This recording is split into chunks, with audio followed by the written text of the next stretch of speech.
Télérama.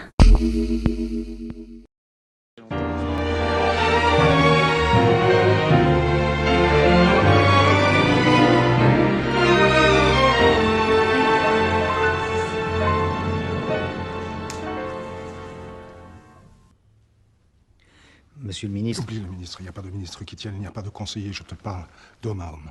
Tu veux me lâcher? Monsieur le ministre, nous sommes attendus... Tu es avec moi ou contre moi?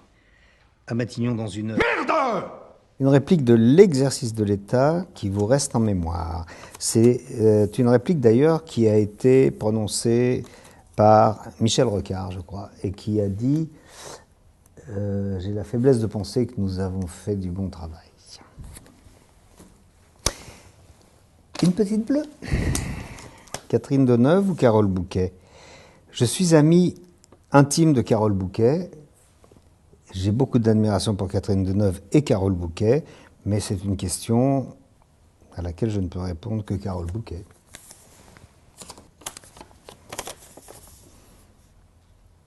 Si vous pouviez embrasser qui vous voulez, ma compagne, je ne m'en prive pas. Diriger ou être dirigé? Les deux, mon colonel, mon commandant, mon général, j'adore les deux. J'adore les deux parce que c'est pas le même métier. Et que, en tant qu'acteur, j'ai envie d'avoir un metteur en scène qui...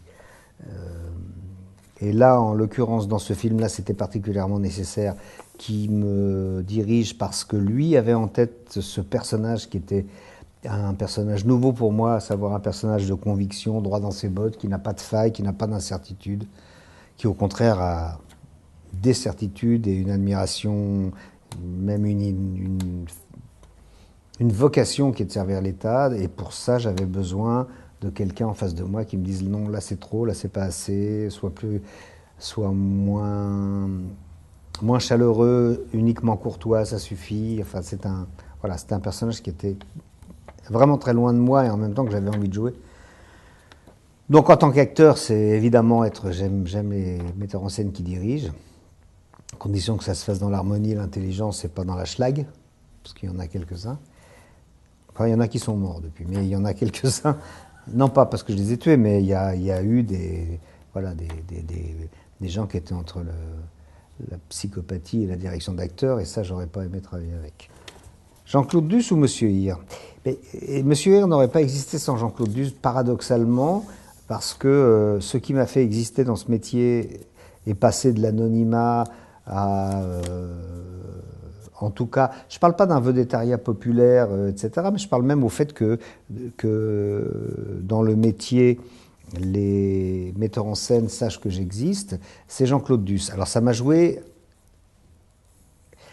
aussi un sale tour, parce que pendant toute une période, des metteurs en scène... Moi j'ai commencé, alors voilà, je développe légèrement. J'ai commencé, entre guillemets, ma carrière, enfin en tout cas l'exercice de ma profession, en étant un débutant qui tournait qu'avec des auteurs, entre guillemets. J'ai fait des films d'auteurs.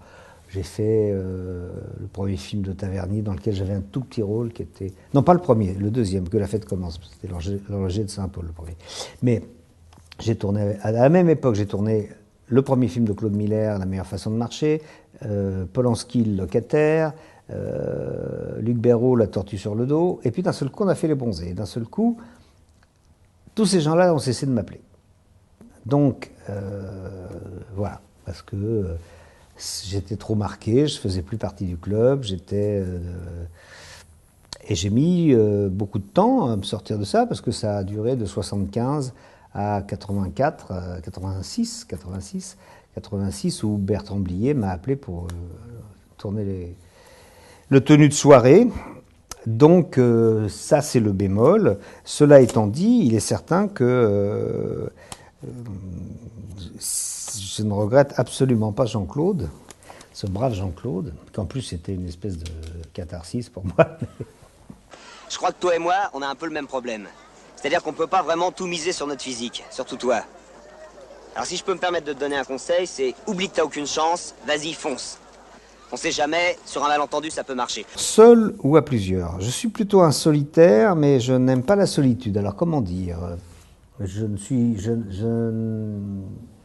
vis pas seul, j'ai des amis très proches et je m'ennuie quand je suis seul. Mais, par exemple, ça ne me pose aucun problème si ma compagne n'a que 10 jours de vacances, de partir 8 jours avant ou après plus tôt, et de visiter une ville. Je ne souffre pas de cette forme de solitude. C'est-à-dire qu'en fait, il y a la solitude imposée qui est insupportable et la solitude recherchée qui est délicieuse. Et j'aime bien de temps en temps, notamment dans les périodes de promotion, par exemple, quand on fait des tournées en province. Je sais qu'on dit la région maintenant, mais enfin, moi je continue à dire la province, les banlieues et pas les quartiers. Eh bien, j'aime bien, parce que toute la journée j'ai parlé, comme je fais maintenant, aller acheter un journal dont je tairai le nom, pour ne pas faire de lèche, et m'installer tout seul dans un restaurant, tranquille, prendre mon temps, le lire en mangeant, en dînant, voilà. Donc, c'est un rapport qui n'est pas tranché. Je ne fais pas partie des gens qui ne supportent pas d'être laissés seuls 5 minutes. En même temps, je ne supporte pas les maisons dans lesquelles ça rentre, ça sort, il y a du monde partout, les copains arrivent, mais non, voilà. Donc je serais plutôt un ours qui aime la compagnie.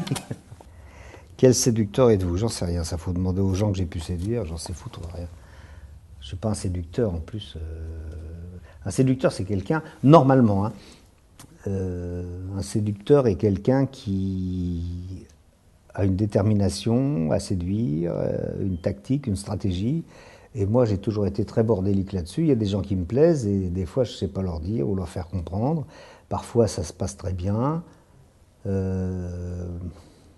Voilà, j'ai pas... C'est très agréable d'avoir l'impression d'intéresser les gens. Alors la séduction au sens large, c'est un peu ce qu'on essaie de faire aussi quand on passe à la télévision. C'est d'essayer de faire, comment dire, d'avoir un retour intéressé par le public. Donc c'est une manière d'essayer de séduire. Mais séduire, ça laisse entendre aussi faire un effort pour ne pas être tout à fait soi, pour vendre une marchandise qu'on n'a pas en magasin parfois. Hein. Et ça, j'aime pas trop. Donc voilà. Hé, attendez. Moi, je trouve ça très risqué de vous laisser partir avec une voiture dans cet état-là. Pourquoi? Qu'est-ce qu'elle a? Avancez un peu, là. Stop! Vous avez le Delco qui siffle, hein? Faut changer les joints, là. Bon, ben je vais prendre rendez-vous au garage. C'est pas la peine, je peux vous arranger ça, moi. Il y en a pour 5 minutes. Vous avez qu'à passer me prendre ce soir vers 8h et puis on fera un petit essai. Vous êtes gentil. C'est normal. Comme je vois que vous avez un mari négligent. Alors vous passez me prendre et puis on ira manger un petit morceau, puis après je regarderai le Delco, hein? Ben vous êtes gonflé, vous. Et pourquoi, quand on peut rendre service? Ouais, minute! Je suis fou de joie quand quelqu'un qui me plaît me laisse entendre que c'est réciproque. Encore une fois, voilà, j'ai une vie privée qui me convient tout à fait. Et j'essaie de séduire, en tout cas de ce point de vue-là, personne depuis, si ce n'est la même personne tout le temps. Et c'est peut-être le travail le plus préoccupant. Le clown est-il triste? Pas du tout, j'adore déconner. J'adore faire rire tout le monde, ma compagne, mes parents, mes amis. Si je peux arriver à vous faire rire, vous, je serais très content aussi. Et donc, je ne suis pas du tout un clown triste. Je suis un clown angoissé, oui, mais qui n'est pas angoissé? Écoutez, franchement, hein, c'est quoi la condition humaine? C'est de ne pas savoir pourquoi on est là, de ne pas savoir comment on va mourir, de ne pas savoir ce qui va vous tomber sur le coin de la figure. Alors, bon... c'est vrai que je disais, je suis plutôt un optimiste anxieux. Je ne suis pas du tout un pessimiste, mais je suis un optimiste anxieux. Parce que je pense que tout pourrait aller bien, mais que ce n'est pas vendu d'avance et que ça serait affreux que ça aille mal. Donc voilà. C'est une grande pensée philosophique, digne de Leibniz. La nostalgie, camarade, c'est un sentiment que je déteste. C'est vraiment un truc qui est purement destructeur, la nostalgie, je trouve. Sauf chez les très grands auteurs, c'est les très grands créateurs, parce que à partir de ça, ils arrivent à vous faire partager un passé, partager des émotions, partager des choses. Mais chez moi, ça ne sert qu'à démolir. Donc, c'est un sentiment que je n'aime pas avoir. Je ne cache pas que je l'ai. Et je le ressens pas tellement par rapport à des périodes de ma vie en tant qu'événement, mais par rapport, par exemple, j'ai une nostalgie du monde des années 60, fin 50-60, quand j'étais tout petit, parce que c'était simple, parce que j'étais petit. Donc il y avait le général de Gaulle, il y avait mes parents, tout ça fonctionnait très très bien. Paris ressemblait à Douaneau. Maintenant, c'est un ramassis de bobos à vélo. Ça n'a plus rien à voir avec le Paris que j'aimais. C'est une ville que je continue à bien aimer, mais qui a plus d'âme. Qui a plus d'âme.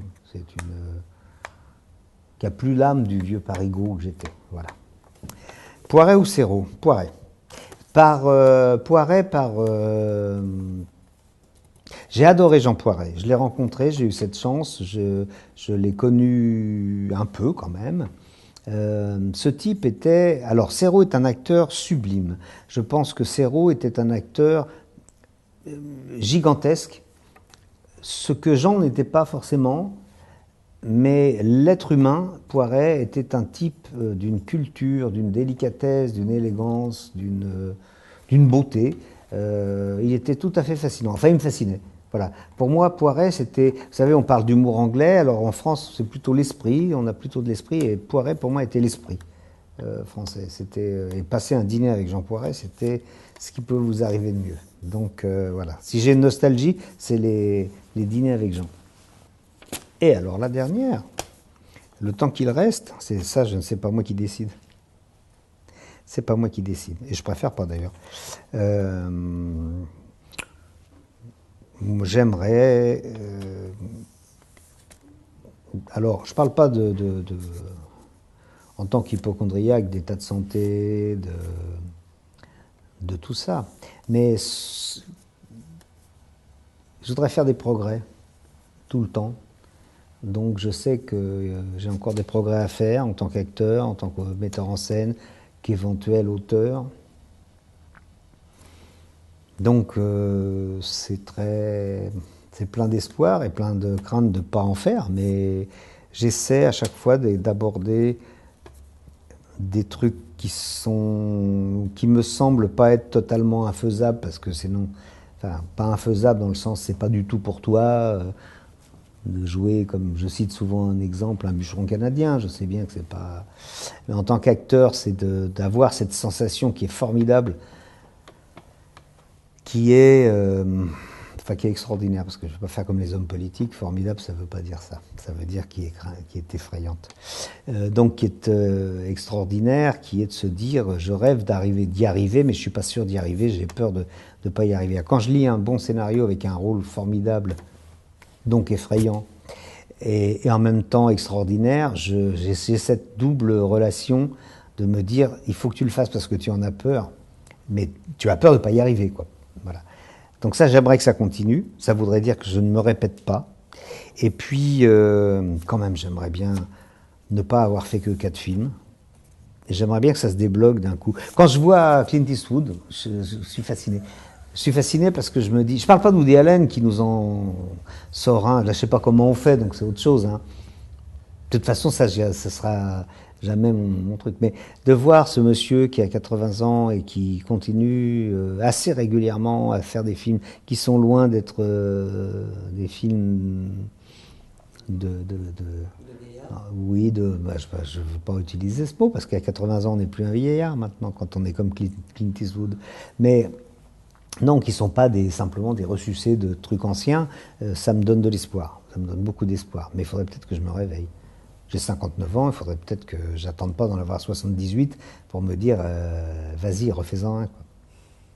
Et ça ne dépend pas que de moi, enfin, ou que de moi, mais d'un truc qui est là-dedans, que je contrôle pas bien. Donc, voilà. Je vous les ai bien rangés, hein.